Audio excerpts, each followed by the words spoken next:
జరిగినా సరే ఆ తల్లికి అయితే న్యాయం జరగలేదని ఆవిడ విలువెల్లాడుతున్నది. ఇది ప్రభుత్వానికి పెద్ద మచ్చలా కనిపిస్తున్న పరిస్థితి. అలాగే పోలీస్ శాఖకు సంబంధించి కూడా ఈ మధ్యకాలంలో మీరు కూడా ఏంటి ఆ జగన్మోహన్ రెడ్డి గారిని వీళ్ళని డైరెక్ట్ గా అటాకులు తీస్తున్నారు? వాళ్ళు అలా తిట్టారనే కదా మీరు పదే పదే మాట్లాడే వాళ్ళు, మీరు ఎలా తిడితే ఎలాగా? ముందుగా వర్మ గారు ఒక విషయం, సాయి కృష్ణ అని ఒక నిమిషంలో కంప్లీట్ చేస్తారు. నా మీద ఎంత తక్కువ మంది మంచిది మనకు కూడా. అందుకని వాళ్ళ తల్లి వాళ్ళ కుటుంబం ఉంది. దాని గురించి అతని గొప్పతనం గురించి మనకు చెప్పుకోకూడదు. అతను ఏ విషయంలో అరెస్ట్ అయినాడో, అతను ఏ విషయంలో జైలుకి వెళ్ళాడో, అతను ఎన్ని రోజులు జైల్లో ఉన్నాడో, అతని మీద ఉన్న కేసులు ఏంటి, అతని వల్ల బాధిత పడ్డ కుటుంబాలు ఎన్ని, ఇవన్నీ కూడా మనం చెప్పుకుంటూ పోతే వాళ్ళ తల్లి గారింటి బాధపడతారు. కాబట్టి మనం దాని గురించి డిస్కస్ తక్కువ మాట్లాడితే బెటర్. రెండోది, చట్టము మేము ఎవరిని కూడా చుట్టంలా చూడం. 100% నాగరాజుని అరెస్ట్ చేసాం. ఇంకొక 2 పేర్లు కూడా వచ్చాయి ఇవాళ, వాళ్ళ మీద చర్యలు తీసుకుంటాం. ఖచ్చితంగా విచారణ జరుగుతోంది, సిట్టు విచారణ జరుగుతోంది. ఆల్రెడీ అతను రిమాండ్ లో ఉన్నాడు. 100%, 1000% వాళ్ళ కుటుంబానికి న్యాయం చేస్తాం. అతను శిక్ష పడుతుంది. అన్ని వాస్తవాలు బయటపడినప్పుడు జరిగేది ఇది విషయం.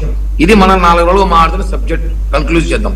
సాయి కృష్ణ గురించి చెప్తున్నాం సార్, ఆ ఎపిసోడ్. రెండో విషయానికి వస్తే, ఇంకా మన జగన్మోహన్ రెడ్డి గారు, మాజీ ముఖ్యమంత్రి గారు, ఆయన మీద నేను ఒక ఛానల్లో ఒక ఇంటర్వ్యూ ఇచ్చా. ఏంది ఇంటర్వ్యూ?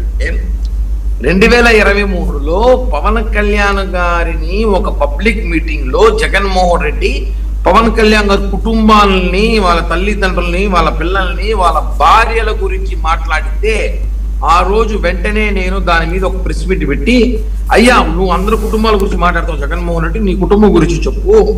మీ తండ్రి, మీ తాత ముత్తాత, మీరు వరుస ఎట్టొచ్చారు చెప్పండి.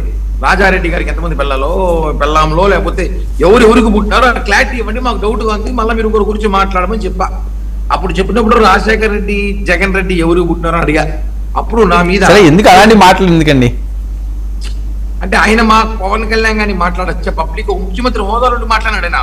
ఆయన ఏమి ప్రతిపక్షంగా పాత్రలో మాట్లాడలేదు. వర్మ గారు ముఖ్యమంత్రి హోదాలో ఉండి పవన్ కళ్యాణ్ గారిని వ్యక్తిత్వంగా మాట్లాడినప్పుడు, నాలాంటి ఒక పవన్ కళ్యాణ్ గారి సైకో అభిమానం ఉన్నప్పుడు ఖచ్చితంగా చెప్తున్నాను, సైకో అభిమానం చెప్తా.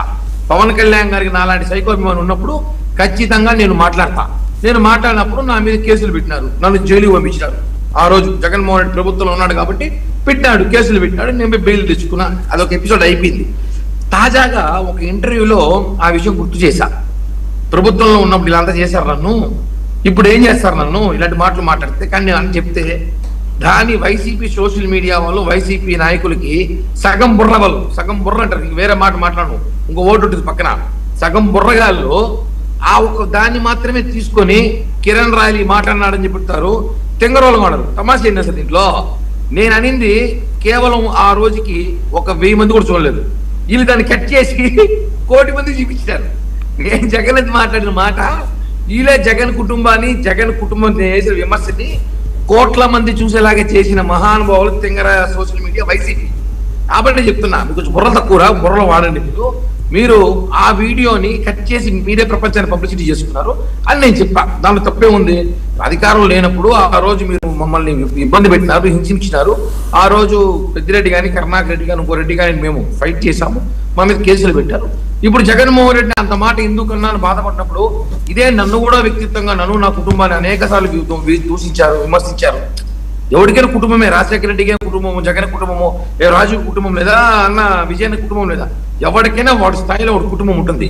వాడి కుటుంబాన్ని ఎవరైనా విమర్శించినప్పుడు ఖచ్చితంగా ఆమాది బాధపడినప్పుడు ఆ దాడికి సరే ఎప్పుడో జరిగిపోయింది, కేసులు అయినాయి, అవన్నీ అయినాయి, ఇప్పుడు ఎందుకు వస్తున్నది మళ్ళీ రెచ్చగొట్టడం? కాకపోతే అంటే ఆ ఇంటర్వ్యూని దాన్ని వీళ్ళు తీసుకుని దాన్ని బేస్ చేసి మాట్లాడుతున్నారు వర్మ గారు. విషయం అయిపోయింది. అది ఇంటర్వ్యూని కట్ చేసి చెప్పా కదా, బుర్ర తక్కువ సోషల్ మీడియా. సరే పోనీ అలాంటి మాటలు మాట్లాడుకోవడం మంచిది కదా. వాళ్ళు అలాగే మాట్లాడారు అన్నారు, అందువల్లే ఓడిపోయారు అన్నారు. మరి మీరు మళ్ళీ వాటిని అంటే మీరు వెనక్కి తీసుకుంటారా? అది ఎందుకు తీసుకుంటారు? నాకేం అవసరం, నేను తీసుకునే అవసరం లేదు. జగన్ చెప్పండి, నేను పవన్ కళ్యాణ్ గారిని నేను బుద్ధి లేకపోతే నా విషయంలో మాట్లాడేశాను, నన్ను పవన్ కళ్యాణ్ గారు క్షమించమని చెప్పండి, అప్పుడు నేను వెనక్కి తీసుకుంటా మాటలు. ఎందుకు తీసుకుంటారు సార్? మీరు ఇష్టం వచ్చినట్టు మాట్లాడేసి ఆ రోజు నేను ఇప్పుడు 2023 అంటే దాదాపు 3 సంవత్సరాల ముందు మాట్లాడిన మాటని ఇప్పుడు కట్ చేసి మీరు తిప్పుతున్నారంటే మీ అంత అమాయకులు ఎవరు లేరు, మీ అంత ఎక్కడో ఎవరు లేరు. అదే చెప్తున్నా నేను. దాన్ని వీళ్ళు మాట్లాడి తిప్పుతున్నారు తప్ప నేను ఉద్దేశపూర్వకంగా అనేది ఇప్పుడు ఇది 2023 అన్నాను. దాన్ని అడిగారు ఒక ఇంటర్వ్యూలో ఒక జర్నలిస్టు, మీరు అప్పుడు జగన్ ఇలా అన్నాడంటే అవును సార్ అన్నా నేను. 2023లో అన్నప్పుడు నా మీద ఆరోపణలు చేసి కేసులు పెట్టారు. అంటే దాన్ని కట్ చేసి వైసీపీ సోషల్ మీడియా వాడుకుందంటే అంటే కిరణ్ ఒక విషయం, ఇప్పుడు మీరు అధికారంలో ఉన్నారు కాబట్టి సవాల్ విసురుతున్నారా? మీరు ఏం చేస్తారో చేసుకోండి, అరెస్ట్ చేస్తే చేసుకోండి అని. అధికారం లేనప్పుడే సవాల్ ఇస్తున్నా నేను, అధికారం ఉన్నప్పుడు కాదు. 2020 అంటే వాళ్ళు గవర్నమెంట్, జగనన్న గవర్నమెంట్, నాకు మా గవర్నమెంట్ కాదు, అప్పుడే సవాల్ ఇస్తున్నా. ఇప్పుడు సవాల్ ఏంటి? ఇప్పుడు అంత టైం లేదు, ఓపిక లేదు. సవాల్ ఇచ్చిన అవసరం ఏముంది సార్? పనుల మీద ఉన్నాము. ఒకటి సవాల్ ఇచ్చిన అవసరం అయితే ఖచ్చితంగా విసురుతాం. ఎవరికి భయపడలేక, ఎవరికి భయపడను, ఎవరికి కేర్ చేయాల్సిన అవసరం నాకు లేదు. నేను భయపడాల్సింది నేను సమాధానం చెప్పాల్సిన ఒకరికే, ఒక పవన్ కళ్యాణ్ గారికి మాత్రమే. ఎవడు పడితేనే ఆన్సర్ చేయను. రెండో విషయము, వైసీపీ వాళ్ళు నాయకులు ఎవరైతే అంటే ఫన్నీగా ఉంటారు. ఒరే నాయన 2023లో వీడియో తీసుకొచ్చి మీరు ఇప్పుడు దాన్ని పెట్టి కామెంట్లు పెడుతున్నారంటే మీ అంత తెక్కలో ఎవరు లేరు. అది కూడా నేను చెప్పా ఇంటర్వ్యూలో, ఒరే నాయన అది 2023లో నేను చేసిన కామెంట్, అది నేను చేసిన కామెంటు. ఆ కామెంట్ ని వీళ్ళు తీసుకొని తిప్పుతున్నారు అంటే ఏమర్థమైందంటే వీళ్ళకి మాట్లాడడానికి ఒక వ్యక్తి కావాలి. వీళ్ళు నన్ను చూసి భయపడుతున్నారు. వైఎస్ఆర్ కాంగ్రెస్ పార్టీ సోషల్ మీడియాకి నేనంటే భయం అని మాత్రం నేను చెప్పగలను. ఓకే సరే రాజీవ్ వర్మ గారు, ఓకే ఇది సాయి కృష్ణ చర్చిద్దాం ముందు.